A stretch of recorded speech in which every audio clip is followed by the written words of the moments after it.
All right. I see quite a few folks have joined, so we can go ahead and get started because we just have the 30 minutes. Thanks all for joining this conversation. My name's Michael Rossiter. I am founder and president of Atomic, and I'm really excited that my good friend Nicole Monterroso has joined, just Nikki to me, to talk about planning excellence. Thanks for joining, Nikki. Thanks, Michael. Awesome. We talk many times a day on most days, so I think we can have this be pretty comfortable. Maybe as we get started, if you just want to quickly introduce yourself, we'll dive into the topic of planning excellence and what it means for brands and how they run their businesses. My name is Nicole Monterroso. I'm head of new venture operations at DVx.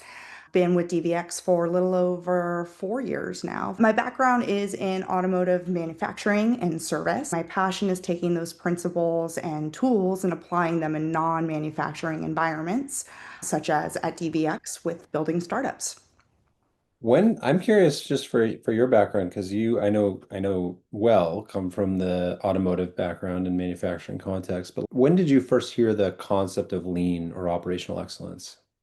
It was during my Tesla days. I didn't realize that the way I approach things was actually a thing. My current boss, Karim, connected me with someone at Tesla. He said, I'm going to pair you up with this person. You think a special way, and this person could teach you a lot more about that. And that's how I met my mentor. I had always applied these methods and thinking in daily life. I was into cars and did a lot of drag racing, and that was applied at the racetrack. But I formally heard of it at my time at Tesla. Nice. Well, we've been talking, you and I, recently about this concept of operational excellence and how it applies to the planning context, and really thinking about the work that we do at Atomic and working with brands and how they do planning. So I'm gonna go ahead and share just a couple slides to frame a conversation, and then we can go from there. We both gave our intros, but this is how we think about the importance of planning. For me and Neil, coming out of our Tesla experience and planning there, and then now building Atomic to support all sorts of brands in the beauty and the CPG space, branching out into other areas for folks who want to improve their planning infrastructure. We always think about like this issue where like everyone knows that planning's super important and has a big impact on business performance. What we observed at Tesla was we were in spreadsheets. We were totally in spreadsheets, and we realized that it wasn't going to keep up. And that's what we see a lot now working with brands, which is teams get to a certain level of competence and confidence in planning, and then they top out. And so you and I were unpacking this because as we talk to brands, we try to be really sensitive and have a lot of empathy. It's not that the planners aren't doing a great job and working super hard, right? It's like something about the way the system is set up sets them up to fail, or if even it's not failing, kind of tops out their ability to keep getting better. And we started like pulling up this apart because like sometimes you're just like in it and you see it as a mess, and you were really helpful in helping me unpack this. Yeah, what I always like to say is it's typically not a people problem, it's a process problem. Right, right. And it's like you can see in the maturity with brands. I was talking to a COO of a five-person brand that's doing super well. And he's talking about how he has to pull in data from like eight different systems from the demand side and on the inventory side and reconcile it. And it's like this big nightmare every month. But I know that he's going to figure that out and up to hiring an operations analyst and getting to a certain stage. There's this progression that brands go through. Oftentimes, we don't think the first step is Atomic or any other planning system. The first step is, like you said, is just get organized around the process that we're using. Yeah, systems, standards, and visual management. And when I say systems, I mean like workflow. And that could be you pick a box up, you set it down over here, then you check a thing, right? Like, what is the workflow? What does that need to look like? And especially when you're small or you're new, doing that manually and really ironing that out before you throw technology at something is the best way to go. You got to pressure test the process or the workflow.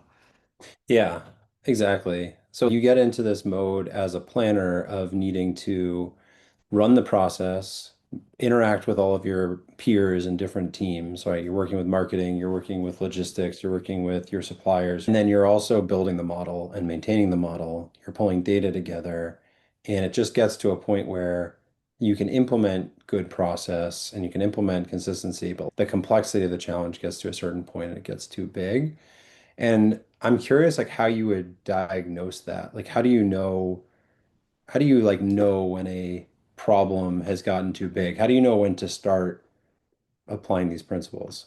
It's never too soon to start. The sooner, the better. And really, this is a culture, right? Process improvement, continuous improvement, process-centered organizations, it lives within all of us. I've come in at various stages, big companies that are not process-centered and trying to unwind that and instill that into the culture is a very, very difficult thing versus my experience building a company from scratch where that's just the way you do business is a very different muscle, right? So it's never too soon to say, hey, we need process. The process is the blueprint. All it is our hypothesis, our best guess at what we need to do in the right order sequence to deliver the customer what they need and want at the right cost, quality, and speed. It allows us to purposefully and scientifically test our hypothesis if we can deliver what the customer needs. It's never too soon. What would you say to an operator who is in this situation now where, you know, they have a plan, they have a model, and they're executing a certain way, but oftentimes hear things like, it takes 3 hours for me to update my model. There's a pull data in from different systems. I'm getting requests multiple times a day to reconcile data in my ERP and the WMS. I don't know. I have a lot of empathy as a planner or ex-planner. You get to a place where just keeping up is a full-time job. We've had folks who we were like, hey, let's talk. We think we could be a good fit. And we have a great first conversation. And then we try to get more time. It's like, I'm too busy. I'm too busy. And like 3 months later, we get back together. We show them kind of Atomic, and they're like, let's go. You're just under the pressure so intensely. Like, how do you break that cycle? Well, it's tough, right? Because you're in survival mode and you're just using every calorie you have to keep the lights on, so you can't improve things. I've been there, right? I think we've all kind of been there. It's like when you finally got approval to hire someone and you know you need to hire them, but you don't have time to run the process to hire them. It's like, Yeah. holy cow, how do I do this? So, what I would recommend is okay, what's really going on here? We need to take an hour and document or make visual what is going on and put some best guess cycle times in our steps. Where's the pain? Where's the waste? Where's the rework? Where's the overproduction? And we got to make it visual because it sounds like we need help. This isn't So that sustainable. unique for planning, or you do that for anything? Anything, Okay. anything, right? From a planning perspective, what is this workflow? What are we doing? Where are we spending our time? Where is our wait time? Where is our hands-on keyboard time?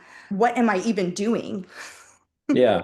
I Like, remember when I used to try to drag you into S&OP meetings at Tesla, and you were like, I'm too busy. S&OP as a process, I think, tries to create that discipline to some extent. Now, it's sometimes thought as sort of heavy and whatever, but tries to create this structure where there's a cadence, right? First week of the month, we do demand forecast. Second week of the month, we reconcile the supply plan. Third week, we layer on financials, and then we go execute. And so there is this sort of workflow and cadence. The challenge I've seen is that there's like multiple cadences that are stacked. There's this like monthly cadence, but then there's a weekly cadence or a daily cadence, and how these things interact. It's like we had a plan at the last S&OP meeting that we all agreed to. That's now changed. And the reality on the ground is different. All of a sudden, our process is out the window. There's a lot of process to come to an agreement, but that doesn't necessarily link to a process for running the business. yeah, yeah. And it's high variation. It's because, and then, I mean, the other dynamic is we made this agreement 3 weeks ago as a group. We held hands, we had a meeting, we said this is the plan, and then stuff changed. How do we change mid-flight without needing to get back together?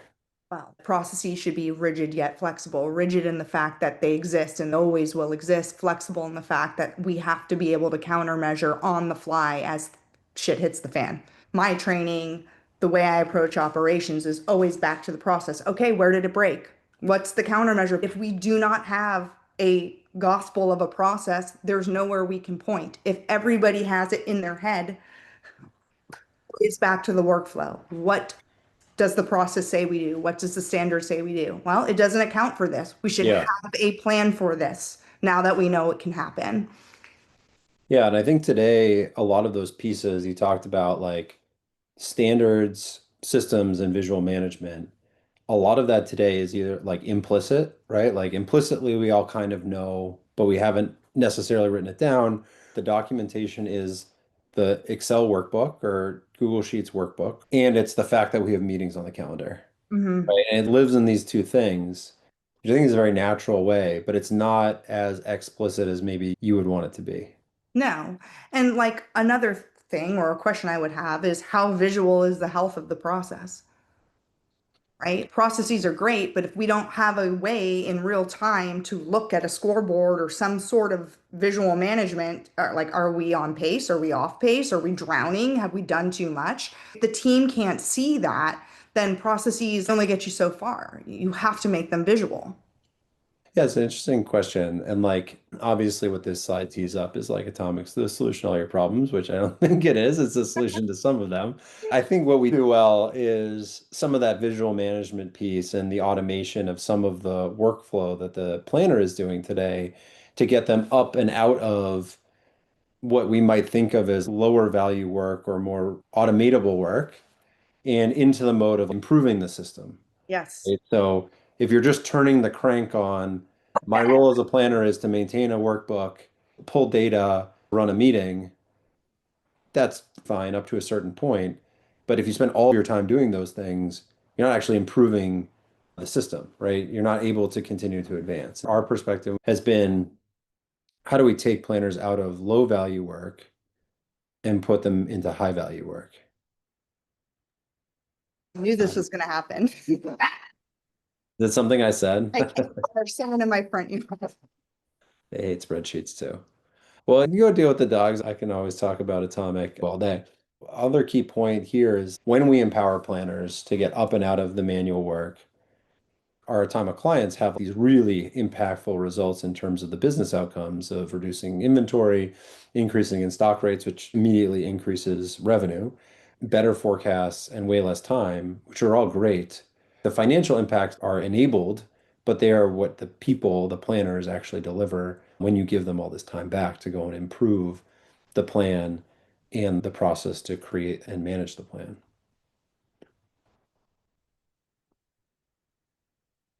How are we doing? Much better.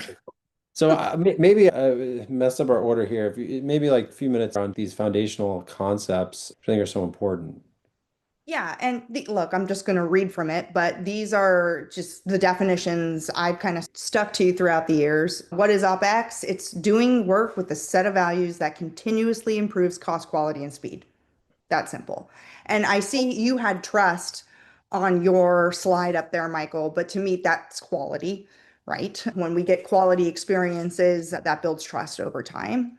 And what is ops? The set of methods and activities required to transform raw materials and resources to finished goods or services. So just to align on what are these two things and what else do we have? At the end of the day, our main goal is if we think of the moment a customer asks us to deliver something, from the moment we take the cash and deliver the service, all we're trying to do is condense that down by removing waste. Think of it as improvement via subtraction. That is our job as people of continuous improvement. We're looking at ways to make our processes smaller by removing unnecessary things. Yeah. So let's go back to that framework of if you went and documented the planning process end to end, which is one of the things that we do as part of our discovery process, along with folks that we may work with. We create a value stream map together of how they build their plans. How would you then identify the biggest opportunities for savings or the biggest opportunities for, I guess, when I say savings, what you would say is remove waste.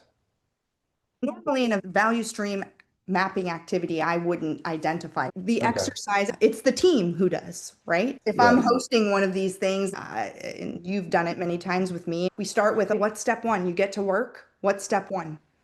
First, I do this and then I do that. And we just start writing all of the activities out in sequence, steps and tasks. And it becomes very obvious to those who are explaining their current state process. Why do we do that? Oh, it's the way we've always done it. You'll hear that a lot, right? Someone made a decision 2 years ago, and it's like we're very good as humans as adding steps. We're not so good at circling back and saying, do we still need that and removing it, right? So, especially in organizations that have been around for even a few years, you accumulate so many unnecessary things. And so, to answer your question in short, once it's written and you get the right people in the room and you look at the workflow, it is common sense where the waste is. Or like, what is that step? That step could be consolidated into this. It's just common sense. The Hmm. difference is the value stream map makes the process visible. And until you have a clear, visible view of your process, it's like we're all kind of keeping it in our heads and managing it, and we can't see how bloated or large it has gotten, even over the course of a few months. So the activity itself gives power of sight to the team, and then it's pretty much common sense. Yeah. So I think that visual management thing, I mean, for a lot of teams and a lot of planners, there it kind of cuts both ways. I'm going to ask a provocative question, Oh, right? okay. Planners have in organizations that are not in a platform, right? They kind of have a monopoly over being able to see the plan, right? Because Yeah. it lives in a workbook that is mine. There is this piece of giving up that visibility or sharing that visibility more broadly. Folks all of a sudden can see the plan and can see waste or opportunities. It's a bit more of a democratized access. Obviously, user controls and you can control who sees what and so forth and publish plans versus keeping them private. How have you seen that? I'm sure you've seen that dynamic of all of a sudden we provide more shared visibility to the team. It has this sociological impact on the organization too. Yeah, this goes back to culture. Where this all comes from and why do we have process? Why do we have standard work? Why do we want to make the process and the standard work visible to all? It is a sign of respect to people on the team so that everyone can see. Visual management allows everyone to see what's working well, what's not working so well, where the problems may lie in the process, and it empowers them to work together to solve them without being told to, right? Right. So it really truly is a culture, right, where it's respect. We want everyone to see because someone might see something differently, and we want to collaborate to effectively solve problems within our workflow as a unit. But then from the planner's perspective, I was previously managing, owning the plan. And when folks had a question about the plan, they'd come to me and I need to pull the data, update it, give them the answer. Now they might be able to self-serve that answer. So it kind of cuts both ways, but now I'm free. I have my time back to go and actually work on making it better. Correct.